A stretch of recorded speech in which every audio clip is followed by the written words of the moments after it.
High আপু, hello, কেমন আছো তোমরা সবাই? আপু আয়েশকে দেখাও ঘুমের মধ্যে।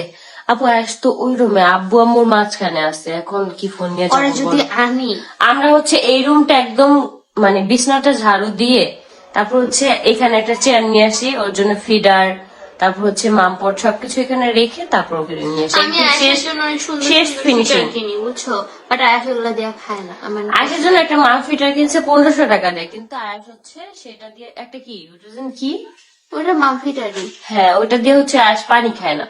না, মাঝে মাঝে খায়, অনেক মজা করে ঘুরে আর খায়, বাট মাঝে মাঝে খায় না, রাফিক খায় না। আপনার 5 নাম্বার সতীনের কি খবর? আমি তো জানি না ভাই, আমার 5 নাম্বার সতীন এখন কোথায় আছে, কেমন আছে। থাকার চাই না কামনে। হ্যাঁ সেটা তো জানি না, আমার লাভ নেই, কারণ হ্যাঁ জান বিয়ে করছে কি আমার জিগায় বিয়ে করছে। কে কে যাবা তোমরা? রিয়া যাবে? হ্যাঁ রিয়া যাবে। হ্যাঁ আমি যাবো, আমি না গেলে রামু যাইতে দিব না। আপু একটা রিপ্লাই দেন আপু। এই যে আপু রিপ্লাই দিয়ে দিছি। আপু আমার কমেন্টটা নাও, এই যে কমেন্টটা পড়ে ফেলছি।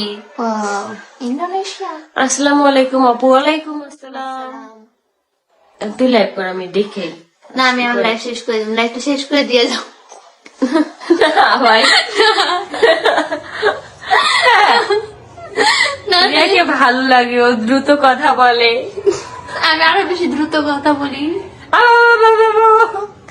আয়াস বলে, আয়াস বলে, তোমরা জানো আয়াস যেভাবে কথা বলে, ভাগ্যিস ক্যামেরা অন থাকে না, না তোমরাও দেখতে পারতা যে আয়াস কিভাবে কথা বলে। কি যে আয়াস বব দেয় জানো। আমাদের বাসায় হচ্ছে একটা আন্টি আছে, ঘর মুছে শুধু মানে আয়সা আয়সা, তো এই আন্টিটা ও একদিন হচ্ছে ও বাইরে যেতে নিছে, ওরে কি করছে ঘরে ঢুকে দরজা লাগাই দিছে। ওই পরে থেকে ওই আন্টি যখন আমাদের বাসায় ঘর মুছতে আসে তখনই তার দেখলি বব বব বব বব, মানে যতক্ষণ থাকে আন্টিটা যতক্ষণ আমাদের বাসায় থাকে, যতক্ষণ ঘর ঝাড়ু দেয়, যতক্ষণ ঘর মুছছে, ততক্ষণই বলে বব বব বব। তারা এত পরিমাণ বব দেয় যেটা বলার বাইরে। আর আখিরেও দেয়। তারপর হচ্ছে বাসায় টিকটিক দেখে, টিকটিক, তারপর হচ্ছে চাঁদ মামা দেখে, তারপর হচ্ছে আইয়া মানে আমাদের বাসায় ফ্যান দেখে, এগুলো আর কি বলতে পারে। সূর্য দেখ, আমাদের দেখায় ওই ওই আমরা শুধু চিনি না, ওই আমাদের চিনাইছে। আবার ওর যখন ফিটার খাইতে মন চায়, আমরা তো আর বুঝি না মানে বাচ্চাদের ফিটার, তারপর পানি মামপট যেখানে আমাদের টেবিলে যে কোনো থাকে ওইখানে দাঁড়ায় যায়, ওইটা দেখায় দেয় যে ওইটা খাবে, এখন ফিটারটা দেখায়। অনেক কিছুই বোঝে এখন। হ্যাঁ, তো আজকে লাইভটা এখানে শেষ